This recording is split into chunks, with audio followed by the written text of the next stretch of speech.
Welcome and thank you for tuning in. You're listening to the Beyond 50 radio program. I'm Daniel Davis. On the program today, we're going to be talking about how you can master your finances, which is the title of the book, Mastering Your Finances, interestingly enough. And you're going to find it very intriguing when our guest joins us here on the program, as you'll find out that there is a wonderful world of experience that she brings to the table that's unlike what most financial experts do bring. Things such as feng shui. How about a bachelor's degree in holistic nutrition, diplomas in nutritional medicine, and iridology? Well, that would be kind of interesting when you think, well, we're talking about finances here. But let's talk about a way to look at this whole thing that isn't so topical as we tend to listen to the news each and every day when we hear economists and people who manage money day in and day out tell us how we should be doing the management of our money. Let's take a look at what we're thinking and what we're feeling when it comes to finding out what our net worth is and how we can break through some of those limiting beliefs to perhaps achieve the financial freedom that we feel is individual for each of us. I'd like to welcome to the Beyond 50 radio program our guest and author of the book, Mastering Your Finances, Linda Binns. Linda, how are you today? I'm fabulous today. Thank you, Daniel. Well, you should be. You're changing a lot of lives with the process that you share here in your book. That is my intention, yes.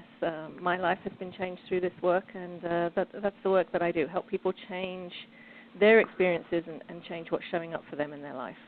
Now, how did all this start for you? Were you finding that you were having financial trouble at one point in your life, and you thought to yourself, how long is this cycle going to happen here? It seems to be something that happens over and over again, doesn't it? Absolutely.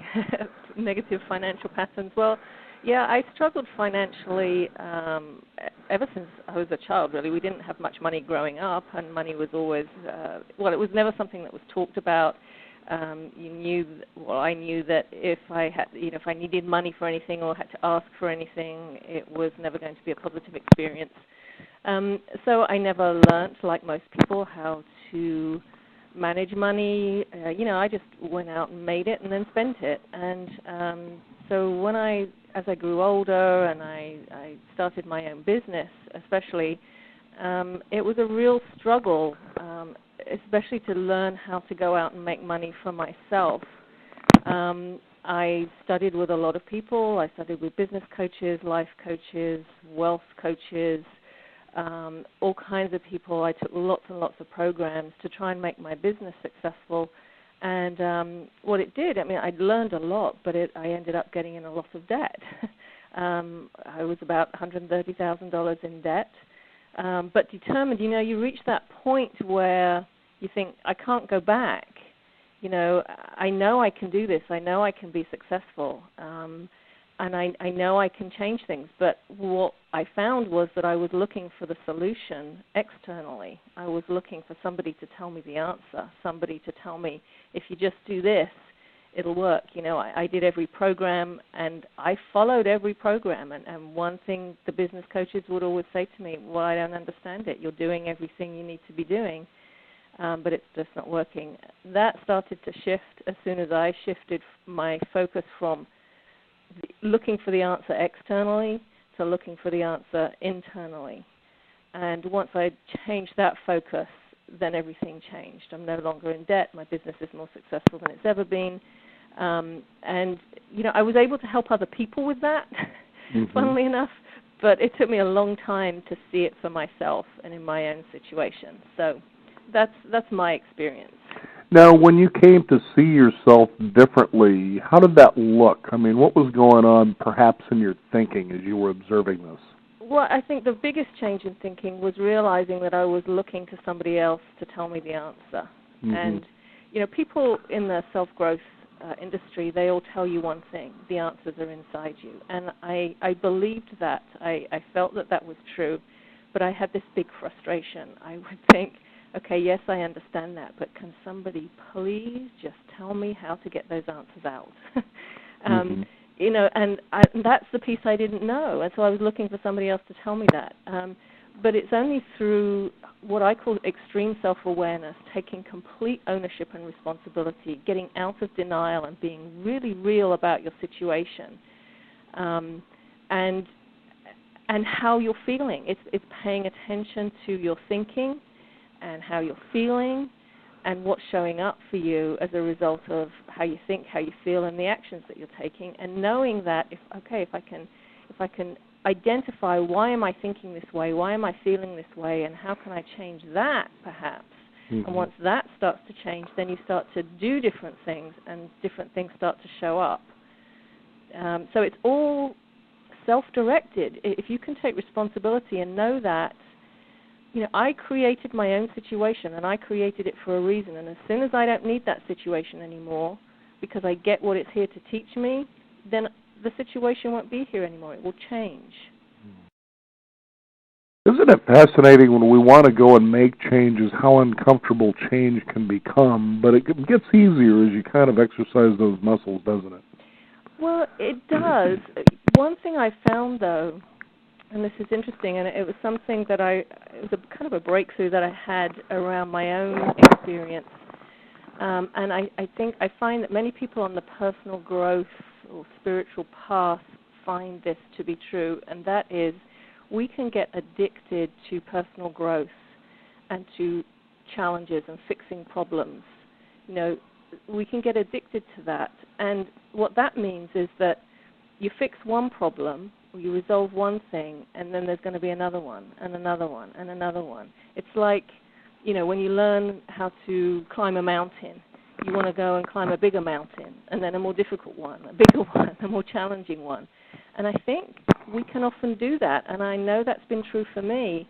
And again, once you become aware of that, then you realize you don't need to do that. Mm-hmm. I think I find it interesting when you say that people can be addicted into the self-help world. I know myself, I felt a sense of that. There's always that new book out there that promises something that the last person was unable to deliver for me, and perhaps it all comes down to the fact that I didn't do some of the work from the last book, and that's why this one seems more appealing, because it promises something a little quicker, promises something a little bit easier. And it's all out there, too, isn't it? Oh, it's all out there. You'll find anything. But, the thing is, if somebody's telling you, and I followed these programs, and it does, I'm not saying it doesn't work. It works for some people, but there always comes a point where you have to look inside, and that is, people will tell you, here's my blueprint. This is what worked for me.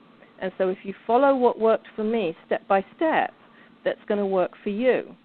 And that's really not true. Mm-hmm. What worked for me may not work for you, but what will work for you, and what I like to show people how to do, it's really how to find those answers inside themselves. So I don't have your answers. I don't have anybody's answers. What I show people how to do is to get them out of themselves, to find them for themselves. Kind of a way of saying, we teach you how to get out of your own way in some instances, right? Yes. Mm-hmm. Yes, absolutely. Yeah, I always find, as I was reading, and it's interesting, your book, Mastering Your Finances, isn't long and complicated, but it actually gets you to a point of doing, as you were mentioning earlier, a very honest self-assessment of where you are now. And I think you would agree with working with many people over the years is that that's probably the most difficult step for a lot of people to take, is to take that look in the mirror. Take that look at your balance sheet or your profit and loss statement, whatever the case is, and say, where am I at right now? And I think the biggest reason is we get so used to being caught up in this day and age of looking to the Joneses and comparing ourselves to them, that anything less than what seems ideal may put us in a situation of feeling embarrassed or ashamed, and so it's just better to hide and just bear the pain that being in that position can cause us. That's so true, Daniel. And you know what? We get so caught up in what everybody else is doing and what people tell us we should want. So very often people have this idea of, we all set goals and we have intentions. This is what I want to accomplish. And then I find very often one of the first things I do is ask people, when I start working with them, what do you want? And they'll tell me, they usually have a list of things. I want to make this amount of money. I want a house like this. I want this kind of job. I want this kind of fulfillment. And that's great. And then I start asking them why. Okay, why do you want that? What's it going to do for you? And we start digging a little. And very often what I find is, or what people find is, that what they thought they wanted is not actually what they wanted. Mm-hmm. It's more that it's what they thought they should want. It's kind of going along with everybody else. Right. And very often they find that they're working really hard and putting these goals out there, and they're trying hard to accomplish them, and it's not working. And the reason it's not working is because really deep down that's not exactly what they want. Mm-hmm.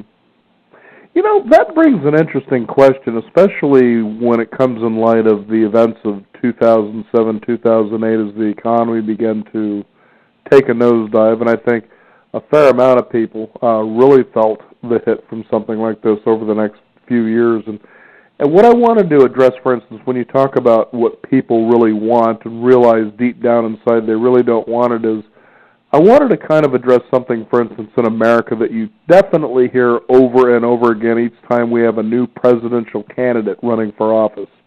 And that is the American dream of owning your own home. Mm-hmm. Okay? Yeah. And so people stretch and they strive and they get a hold of what they believe is supposed to be that American dream of buying and owning a home. And things don't work out, and they end up, in a lot of financial trouble or end up losing the home. And that's a real shameful experience in and of themselves. What's the matter? You weren't good enough to keep a hold of the American dream? What's wrong with you? I mean, you can think of the litany of thoughts that probably go through someone's mind as they go through an experience like that. Right, and, it's not just buying the home. What happens is you get the home, you get your first home, and you're really excited about that, and you're very happy about that. But then it becomes, well, what do I fill my home with? And mm-hmm. It's got to be certain things. I've got to have the latest and greatest wave.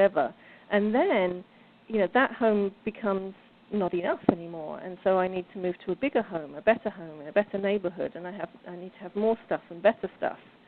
And so people stretch themselves way beyond their needs and way beyond what they're comfortable with mm-hmm. in order to try and keep up. And owning a home is not right for everybody. I think, with the younger generation coming through now, I've seen reports that say, they're not as interested in owning their own home as their parents were. There's mm-hmm. more of a shift towards renting or being able to move to wherever they want to because they're not tied down to a home. So I think that whole concept of the American dream of owning your own home is shifting as well. Mm-hmm. And in some ways, that may be because of the struggles they've seen their parents go through. Mm-hmm. That and the fact that when you own a home, then you open yourself up to anybody, you can feel very vulnerable. Oh, yes. My goodness, you got this big piece of property, and if you upset somebody, well, they're going to find a way to get that from you. Right. And all kinds of things, it can just weigh people down sometimes. And I've seen, when I used to do feng shui consultations, sometimes I would go to see the most beautiful homes, and they had hardly any furniture in, had hardly anything in because they couldn't afford it, because they could barely afford the home. Mm-hmm.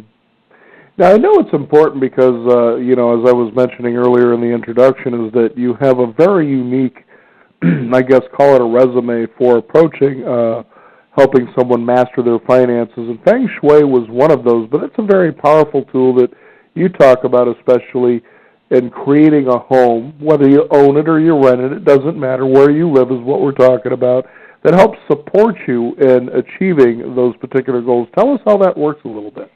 Yes, it's a fabulous tool, and I do want to emphasize the point that it is a tool, because very often what people will look to is, this is something that can fix my situation. Where do I hang the wind chime to fix my finances, kind of thing. So it's a tool, and the way it's used is basically, the principle is that everything is energy, right? And so if everything is energy, your home environment is very personal to you. And it's simply a reflection of everything that's going on with you. So your home tells a story. So I can walk into somebody's home simply because I know what to look for, and I could tell you how well you're doing financially, probably just by walking into your home, or what kind of struggles you have, or how your relationships are going, simply because your environment is showing me that.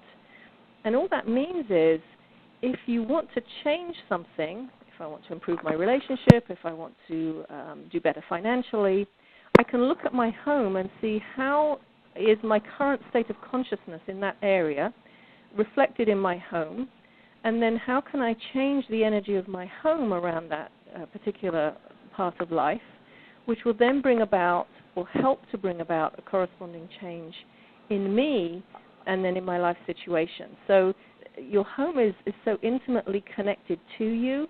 It shows how you feel about yourself and how you feel about your life. And when you change the energy there, it has an impact on your own personal energy. So it's not something that's disconnected from you, so that you make a change there and it's not not at all connected. It's all connected, and so it goes hand in hand with the changes you're making on an inner personal level. You can use your environment, your home, to support you in that. Mm-hmm. And so in that respect, it's a fabulous tool.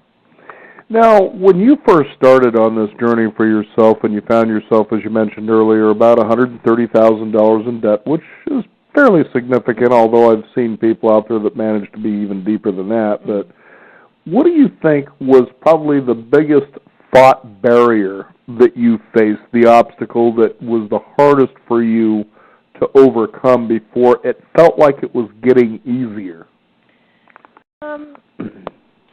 I think the biggest obstacle was that I was looking for the answer outside myself. Okay. See, we start off having financial challenges. I think it comes from a lack of self-worth or a lack of feeling or a belief that I don't deserve. And I certainly had all of that. But through the personal growth work that I was doing, I turned that around and I realized, you know what, I am worthy and I do deserve. But then it's like the pendulum swinging, I went from one extreme to another.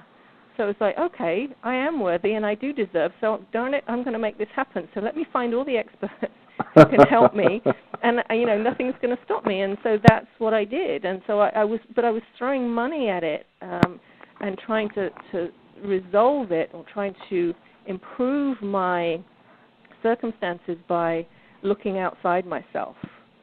And that the biggest breakthrough came, I think, when I realized that that's what I was doing and that I had to put my focus inside. Now, when I say that, people often think, well, that means I just have to sit and meditate all day and not do anything. That's not what I'm saying at all.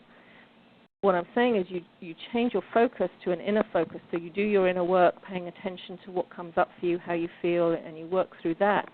You do take action, of course you take action, but you take inspired action. And it's not action that you take looking for somebody else to fix it for you or to give you the answer. It's action that you take based on how you feel and knowing that this is the thing to do. I mean, it was pretty challenging to get to pay down $130,000 worth of debt, without declaring bankruptcy, and that was an option, that was a consideration. I work with a lot of people who are facing bankruptcy, facing foreclosure, and maybe that's what they have to go through, but maybe it isn't. Sometimes we can get there to a point where they make a significant enough shift on an inner level that what was imminent, like I'm about to lose my house and I need to go into bankruptcy, doesn't actually need to happen. And sometimes that's the case. Now, did you find that there might be consistencies in the way people think who get to that point in their lives where they're calling you up and saying, I really want to change this. I think I've had enough. And I just wonder, are there consistent thought patterns in people, or is it really that diverse that it's very unique and very individual to each person? I think that the specifics are unique and different for each person, but there are certain things. One is we live in a state of denial, so we're not being clear. One of the hardest things, this is the first thing I ask people to do in the book, and the first thing I ask people to do when they come to me and they're in financial difficulty is, okay, I want you to complete a net worth statement. I want you to know exactly how much debt you're in. I want you to know exactly how much money you have coming in and get a really clear picture of this is where I am and own it. Be honest about it, because it's something that people don't want to talk about. They have a vague idea, but they're not really sure. And one of two things is going to happen when you do that. You do that, and you'll either be pleasantly surprised, and sometimes people are, actually, it's not as bad as I thought it was. And sometimes it might be worse than you thought it was. But either way, now you know. Mm-hmm. And now you're starting from a place of, okay, I can do something about this. So that's the first thing, being in denial. The other is that we're so afraid to talk about it. Husbands and wives, it's a big cause of arguments in couples. And each one silently, or maybe not so silently, blaming the other person, or feeling guilty or feeling ashamed. And so that lack of communication and that being afraid to talk about it, and that was certainly the same for me and for my husband. It was really hard to talk about. But once we did start talking and we did get on the same page and we both supported each other, then it was so much easier. And when you look, one of the things I ask people to do is, if you're in debt, whatever your financial situation is that you're struggling with, if you look at it, what has it forced you to do that you would not have done if you weren't in this situation? So it can force you to learn more about managing money. It can force you into having the conversation, because at some point you have to have the conversation with somebody. If you're going to get out of debt, or if you're going to declare bankruptcy, or whatever you're going to do, at some point you have to talk about it. So why wait for it all to fall apart before you start talking about it? Mm-hmm. So, people are in denial. They don't know their real situation. They don't want to talk about it. Those are the two main things. And then everything else, I think, kind of flows from there. I was just thinking of one of the greatest games ever invented, at least from my point of view, and that is the game of Monopoly.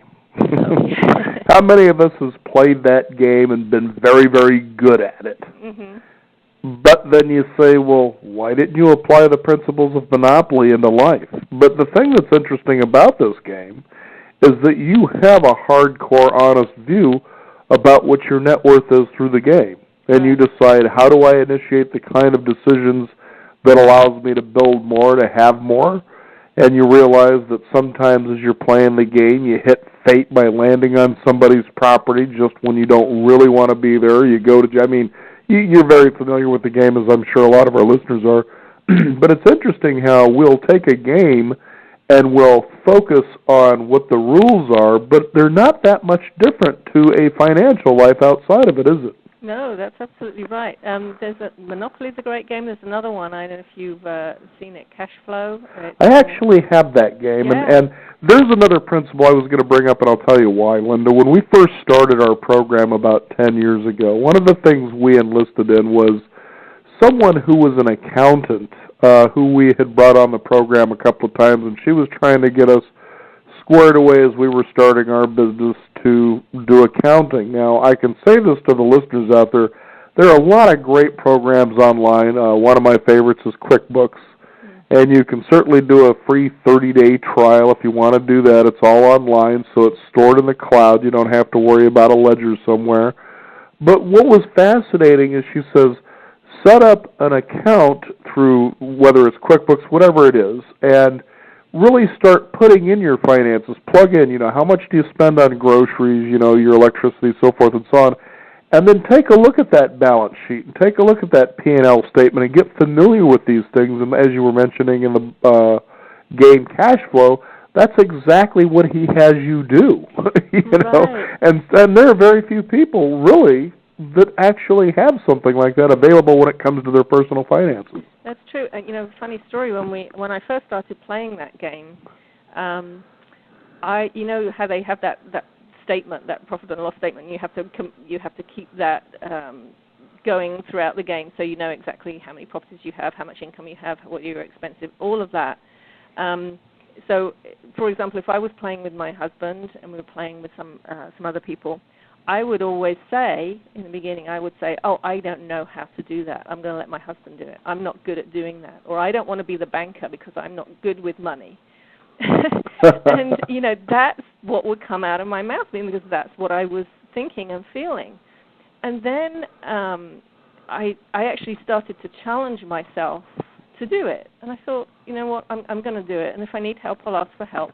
And so I started to do it. And you know what I realized? I'm actually really good at it. I'm a really good banker. I'm really good at doing it. You're better at things than you think you are, aren't you? And, I just automatically believed I couldn't do it, which was wrong. Mm-hmm.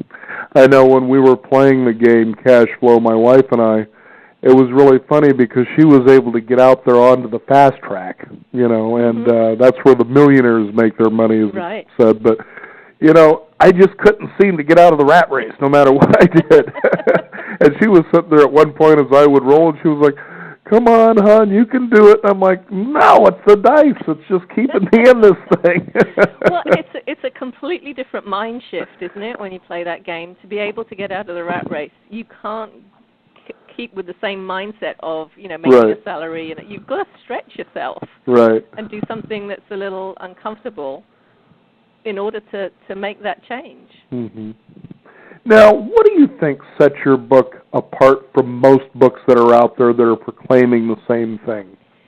Well, I think a couple of things. One is, I'm coming at it from the perspective of energy. Right. I am not a financial advisor. I am not a financial expert. I have a lot of experience in helping other people and myself improve their financial situations, but I'm not claiming to be any kind of financial expert. In fact, I invited two people who are experienced in the money world, Nick DeVayich, who wrote a chapter for me on what he calls the wealth tree, which is managing your money. So he's the financial advisor. That's that piece.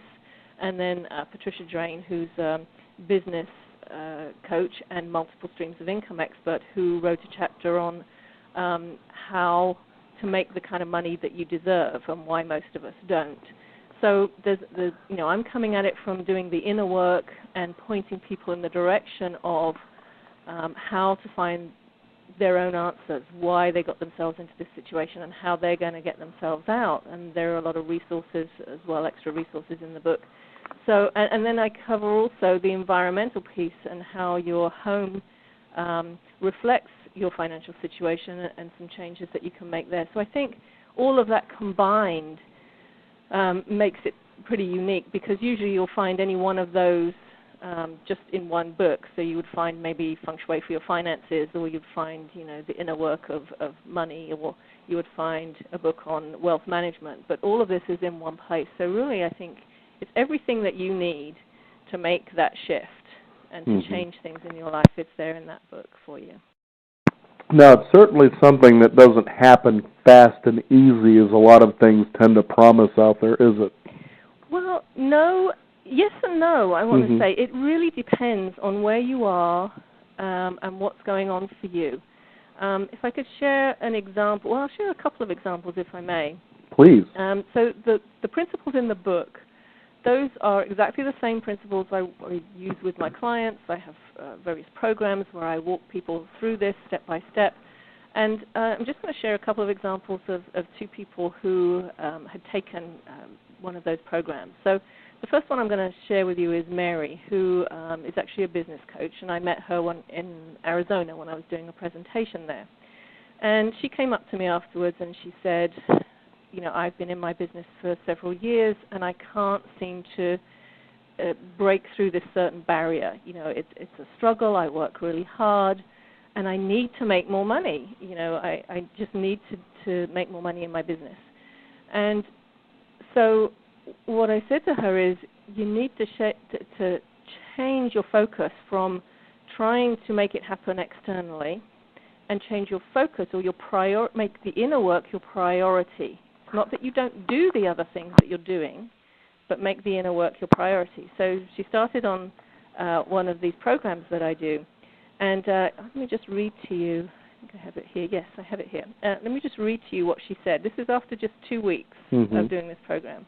Just making that shift in what she was focusing on. She said, I'm only 2 lessons in, and I have experienced the most profound shift. I used to be petrified. I love that word she uses, petrified, not just afraid, but petrified, to take my mind off of financial striving for fear of not having enough. With this program, I've focused on creating ease and peace in my life and at the same time created a better income than I've experienced in years. So that's just a couple of weeks of focusing on the inside instead of on the outside, and it already created a shift. So I believe that once you start doing this work and you start looking inside, the changes can happen very quickly. Now, that's not going to be for everybody. It depends on your situation. I can honestly tell you that I was working with a client, Shelley, who was she had 2 mortgages on her home.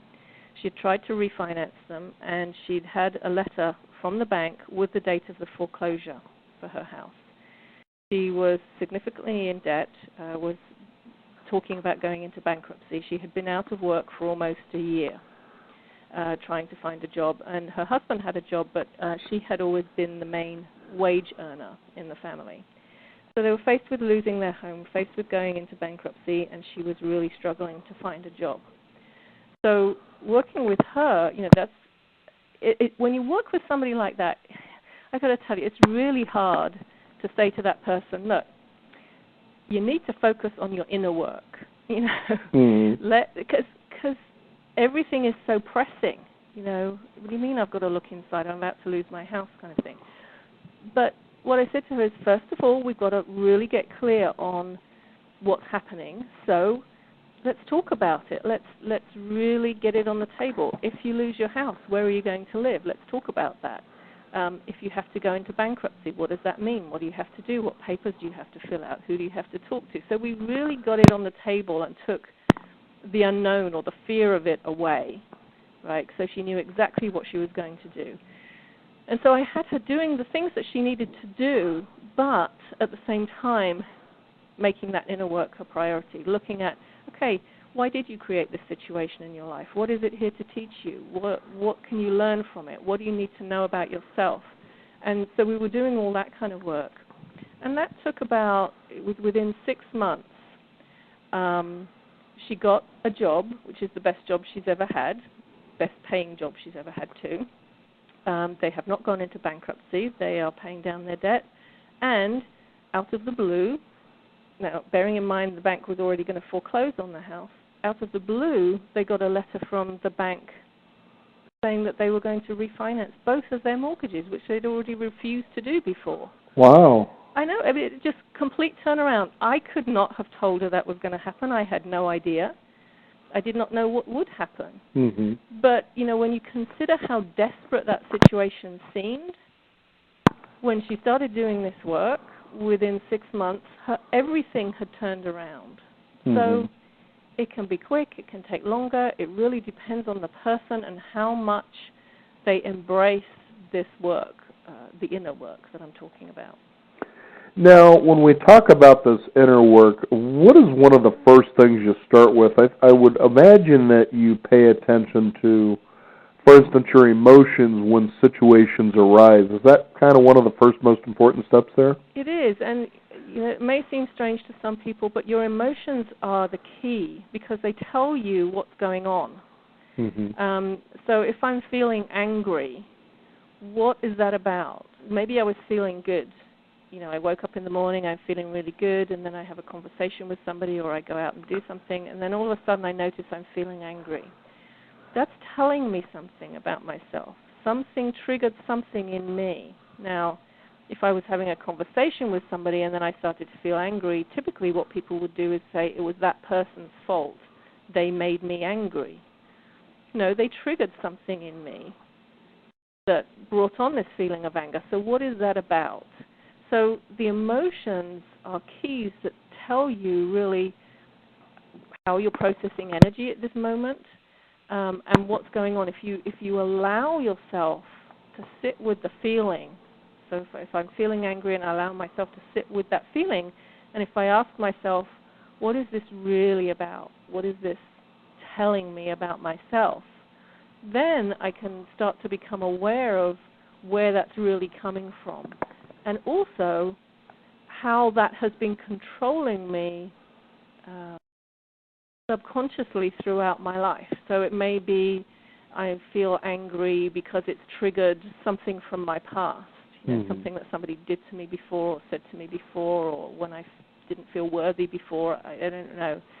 But if it's triggered that, and that's really the root of it, what I can start to see is how that has controlled me throughout my life. Mm-hmm. And that's one of the things people say as they start to do this work. They say, my gosh, I didn't realize how much I was allowing fear to control me, mm-hmm. and how things from my past were still affecting me now. And it's because we bury these things so deeply. So, yes, absolutely, your emotions, whatever you're feeling, if you put your focus on it, can tell you so much. And if you're willing to see what it has to teach you, why you're feeling what you're feeling in this moment, why you're afraid of money, why you're scared of certain things, then you'll start to learn a lot about yourself, and that will start the change process. Mm-hmm. I was just thinking too, because you as I read through this your book, Mastering Your Finances, there's so much about what you're saying in here that's true. It's our thinking is what landed us. Or I remember seeing an interview, Steven Tyler of Aerosmith, as he decided to go into rehabilitation for drugs and alcohol and all that. And he says, I was told that my best thinking is what got me to where I am right now. Yeah. And how often that's true, and it's very subtle but very powerful, especially when you get down into the subconscious level of thinking that we don't really pay attention to, but it controls, from my understanding, about 90% of our actions. Yeah.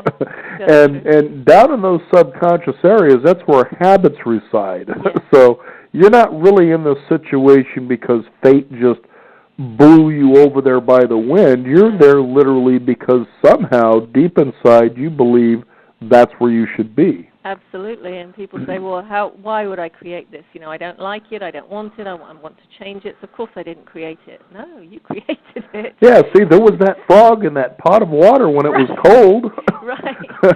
All of a sudden it's a dead-baked frog. It didn't just jump into a bunch of hot water, and just decide to stay there. It took time and degrees for that to happen. Absolutely. It's the choices we make based on our subconscious thinking, what we truly believe about ourselves. So you have to go inside to find out what that is mm-hmm. and to change it. I think, as you were alluding to earlier, which was Rich Dad, Poor Dad, mm-hmm. Which is a great series of books. If nobody's had the opportunity, certainly pick those up. But I think the biggest piece of golden wisdom that he really shares is that money is nothing more than an idea. Right. And the more you really open your mind to that, the more you realize, my goodness, there is almost infinite abundance out there available. But until you're able to clear those beliefs you may have around money and abundance and what your relationship to this energy exchange is, you won't see a lot of it. But I have seen people earn livings in ways that just leave you scratching your head like, how did you think of something like that? Right. But it's wonderful just how the world really opens up to you to say, it's all here for you. That's right, and we tend to give money or the idea of money so much power. Right. And so that it controls our life, and we tend to be so afraid of it, mm-hmm. or afraid of not having enough of it, or afraid of losing it. Mm-hmm. So there's so much energy and fear that we put into money or the concept of money. And if we can just change that and relax about it and get into a better relationship with it, things can just be so different. Mm-hmm. And another good example as well is that, for instance, when something comes up, let's say that it's something that you want, we don't know what it is, and, is the first thought out of your mouth, well, I don't have the money right now? Mm. Or could it be, where can we get the money for this? Right. Now, I tried that, and it took a while, but I caught myself, that thought, I just don't have the money right now, and how come, I feel so cheated, and it just this litany of thoughts, but all of a sudden I started, well, I wonder where I can find the money, and it started putting that playful sort of that monopoly attitude back into me again, realizing, wow, I can't believe how much I limited myself just by that simple statement, I don't have the money right now. Every time I want something comes along and sabotages it, so blah, blah, blah, it just goes on and on. When I started just paying attention to that, it really began to change, and it got exciting after a while. That's so true, and I love what you said about the playful aspect of it. I wonder how I can find the money for that. Whereas what many people will do when they start to realize, okay, instead of saying, I don't have the money for it, I've got to turn it into a question, and how can I get the money for it? But the question comes with the energy behind it is more desperation. Oh my gosh, how am I going to find the money to pay my mortgage this month? Or how am I going to get the money for this? Whereas if you relax about it and turn it into, I wonder how I can get the money to do this. Oh, I have a great story. I love stories. There you go. I knew that would trigger one for you. Well, a friend of mine in St. Louis, she wanted to go to a conference being held in California. And she didn't have the money to go for the flight and the hotel and all of that. But she knew she wanted to go, and she knew she was supposed to be there. She didn't know how she was going to get there. So she just relaxed about it and just knew that she was going to go. And she would ask herself, I wonder how I'm going to be able to go there. Now, out of the blue, I love that phrase, out of the blue, because nothing is out of the blue, but she received a call from a friend that she hadn't spoken to in perhaps 5 years. And she was chatting with him, and he was asking how she was, and somehow the conversation came around to this conference that she wanted to go to. And she said how much she wanted to go there, and he said, I really want to go there too, but I'm going to be traveling somewhere else. He was busy, so he couldn't go. And he said to her, hey, how about if I paid for you to go, would you go, and then when you come back, you share with me everything that you learned at this conference?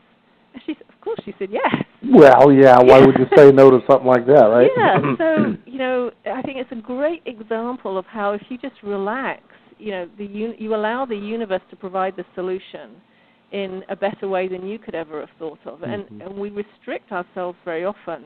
If she had said and focused on how am I going to get this money, like I need, let's say, $3,000. I need $3,000 to be able to go to this conference, and that's what I need. And if that was her only focus, she would have restricted herself. But because she was relaxed and just saying, I know I need to go to this conference, and I wonder how I'm going to get there, I think that allowed the universe to provide a different solution, one that she wouldn't have thought of. Mm-hmm. It also brings up an interesting story, if I may share real quickly. It's about someone that I knew or know, and it seemed every time something was needed or wanted, you would always hear from this person, well, we just don't have the money for that. And there was a point, and I think it's because I was really, at that time, doing a lot of the kind of work that you're talking about, the inner work, is you get to a point of frustration even hearing somebody else say that, because I think you start feeling like they're just really giving you an excuse that they don't want to make the effort to move in that direction. But the biggest thought that I had is, I heard it one time, and I just really wanted to lay into them, but I thought, no, hold on. Everybody's on their own path and at their own point, and it's up to them to decide when they're going to change that course on their own. Right. But there was a point where I just wanted to say, don't you ever get sick and tired of hearing yourself say that?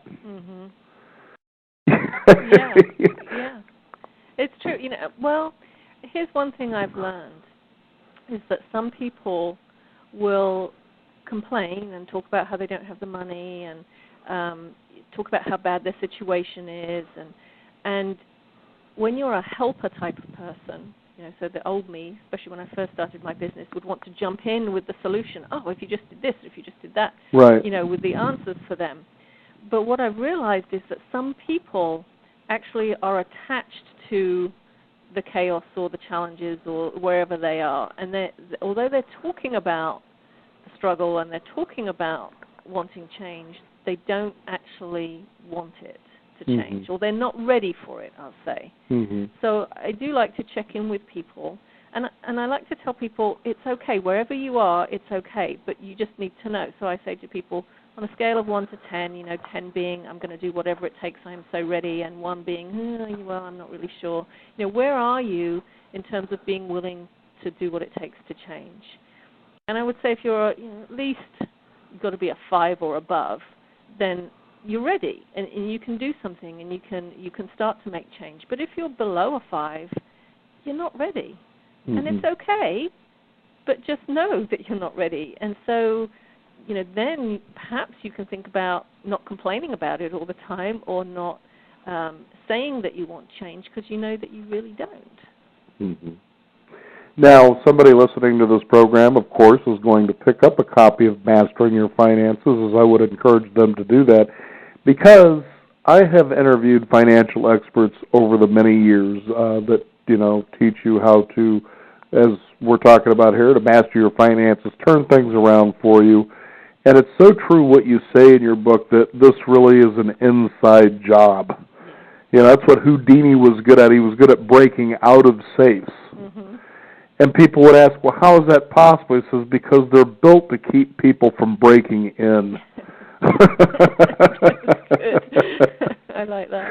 But the fact is that's just what it really is. And I think what I was really gaining from this book that was really unique, it was sort of like a primer, that reminded me, hey, this is how this works. It's all about paying attention to your thoughts and your reactions to what happens in your external world. And it's funny because here on this earth plane, it's very efficient about helping people.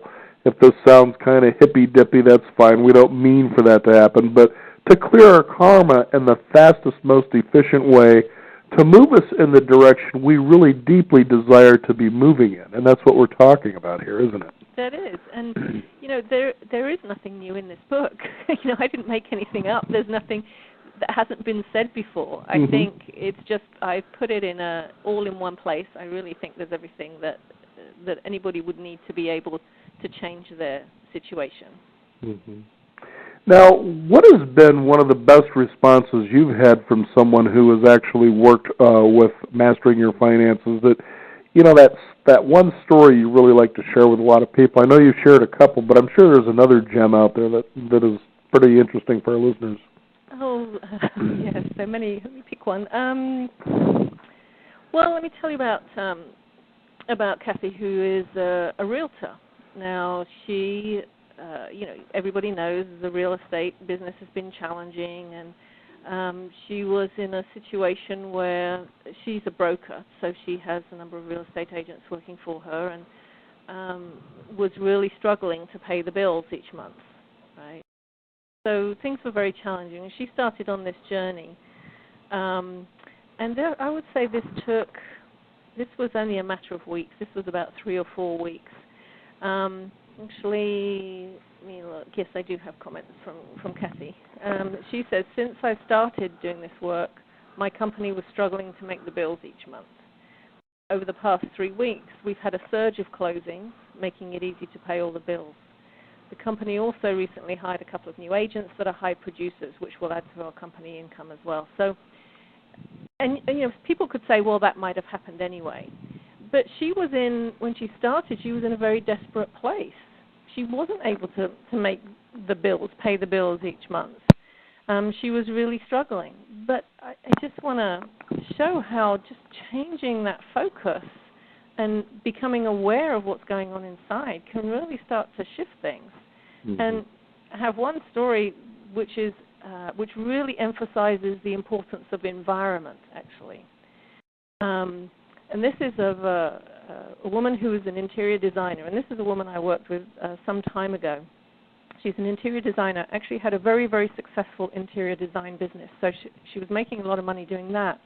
But she had a store. She had a store that sold a few items of furniture, but mostly accessories. And the store had never done very well. And so not many people came in there, or if they did, they didn't really buy anything. This was really, this was kind of the weight around her neck. So her interior design business is successful, but this store did not do very well. So she asked me if I would take a look at the store, and so I did. And remember, the energy that is reflected there is simply a reflection of the energy of the person. Now, actually, her husband was the person who ran the store, and he was quite upset about me being called in to go and look. What did I know about running a store? But what I felt in the store was I felt intimidated. because I'm not a designer. I'm not an interior designer. So most of the stuff that was there, you know when you go somewhere and you're afraid to touch anything? Right. You know? So there might be a chair, but you'd be afraid to sit on it because, you might mess it up. Or you'd see all these wonderful things but have no idea what you could do with them in your home. And so they all made sense to her, right, but as an interior designer, but to the average person, they really didn't. So what I suggested was just how to change the energy of the store to make it more friendly, if you like, so that the average person like me going in there wouldn't feel intimidated. Maybe, if you have something that's not obvious, just put some pictures up which show how you could use this in your home. Mm-hmm. Things like that, just changing the energy of the store. And I had an email from her, so they made these changes that I recommended, and I had an email from her two weeks later. And she said, I can't believe it. She said, we have had so many people coming into the store, we have almost sold out. We are frantically calling our suppliers to supply more product because we are almost out of everything. She said, I can only tell you that Marshall, that's her husband, she said, is telling everybody about this, and he was the one who was so resistant in the beginning. But sometimes it can just take a little bit of changing the energy around something mm-hmm. to just open things up. Mm-hmm. It seems miraculous, but it really isn't. It's just there was an energy block, and now you clear that energy block, and it allows everything to flow through. Well, I think it's also what's good about what you're sharing as well is the fact that they brought in somebody with a fresh pair of eyes. Yeah. And sometimes that's just what you need. And maybe you might feel a little embarrassed, but see, that's part of the inner work we're talking about. Maybe you might feel limited, whatever it is. There's the key, the feeling. I think one of the most important things that Napoleon Hill talked about, and actually writers even before him, because this stuff goes way back when you think of the kind of work that he did, is that the emotional energy that you have, no matter what it is what really magnifies the outside results that you're getting. Yes. And, if you're so used to being in a rut of doing something habitually where you can't figure out that to you everything you try just doesn't seem to be working, bring someone in, pay attention to what your feelings are, first of all, about bringing that other person in to assess the whole thing, and then take a look at it through those extra pair of eyes, that fresh look, and you'll realize that what you need to do is very small compared to the outcome. Absolutely, and I think it's really helpful to bring in somebody or to talk to somebody who is not in your industry. So she could have brought in another interior designer, for mm-hmm. example, or a feng shui expert who had interior design expertise.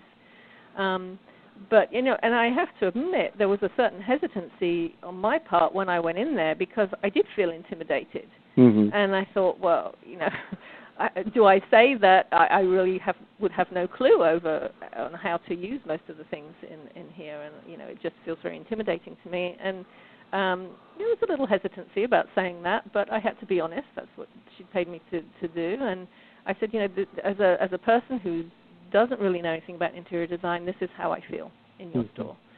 And, so because I didn't have that background, I was able to share with her exactly how it made me feel. And I think it is helpful to talk to somebody who does not have the same kind of background. Mm-hmm. To get a fresh perspective, as you said. Mm-hmm. I don't know why, but I just now had a thought of wine snobs. You walk into a wine store, and there's such a difference between wine that flies off the shelf and stuff that just sits there and collects dust, and it's usually the proprietor. I'm kind of interested in something red to go with my chicken.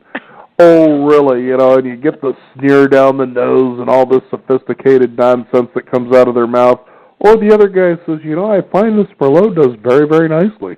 Right. Do you mean that happens here? It's not just in Europe? No, it happens everywhere. Actually, we had a wonderful segment where we talked about, understanding wine. And it was a lady who really dove into the deep end of it. And we got into that talk about wine snobs. And I said, I know exactly what you're talking about. It's like these people have decided, I know something, I've embarked on this journey that you don't know and you'll probably never know, and I'm going to make sure that you're intimidated enough never to want to know it. And it's like, well, then I guess you really want to drink alone is what you're saying. Right. Well, and you know what? What I've just realized from what you're saying is that there is that element of snobbery I think, in any profession. Right. There are those people that are, I am so experienced, or even in personal growth fields or spiritual fields. Oh, yeah, when they get into that guru status, oh, my goodness. I'm the guru, and you have to listen to me. Exactly. I know more than you do. Yes. It's really fascinating to even be on that topic because of the fact, especially when it comes to money, and I found this to be a really interesting observation, and that is what we think about wealthy people, okay? So bringing the snobs in here a little bit, what I've noticed, and this is just my observation again, is that people who have actually built wealth tend to be very approachable, gregarious, generous, as though they're your next door neighbor, and in some cases they probably are. But yet the people that didn't really have the stake in building this wealth, they may have inherited it or that's part of the family, they married into it, tend to be the snottiest people there is. That's true. What is it with that thinking there, you kind of wonder? Well, I think if you don't have any energy invested in accomplishing it, it's just handed to you, you don't think anything of it. Mm-hmm. And so I suppose it can make you look down on people a little bit. But like I said, it's in every profession. And, one of the mistakes that people make, or one of the beliefs that people have, is that very often, if I have a lot of money, it's going to make me a bad person. Right. Money, you can be a nice person with or without money, and a bad person with or without money. It's not the money that's making the difference. The money can just, I guess, emphasize who you already are. Right. Sort of like that joke, Bill Cosby, when someone says, oh, you got to really try cocaine, this is some great stuff, and he says, well, what makes it great? And he says, well, it enhances your personality. Well, what if you're an asshole? That's absolutely right. But you're right. Money does magnify who we are. Yes, it does. And also, one of the other things that people say is, when I have enough money, I'm going to do this. I'll take more time. I'll relax more. I'll travel more. I'll do gardening. I'll take yoga. I'll allow myself relaxation when I've made it at a certain point. Mm. But what I tell people is, money's not going to give that to you. You've got to start giving yourself that now, and that will help the money come to you. If you, I agree with that 100%, and it does happen. It does. If you're not willing to give it to yourself now, why would you when you've got money? Mm-hmm.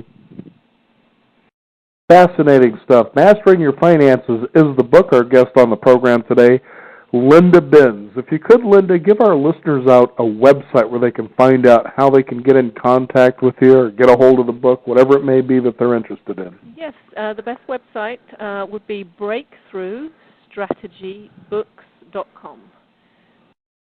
They'll find this book on there. They'll find information about any other books. I've got some more books coming up, and they can sign up for regular updates from me to find out about anything else that I'm doing. So breakthroughstrategybooks.com.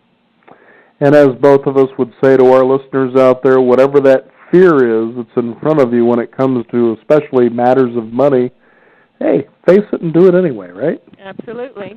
Feel the fear and do it anyway. One of my favorite books. There you go. Linda, thank you so much for joining us. It's been a real treat to have you here on the program today. My pleasure, Daniel. Thank you so much. You bet. You can also find out more by visiting us at beyond50radio.com. We'll have some links up there for you and a little bit to tell you more about how you can master your finances.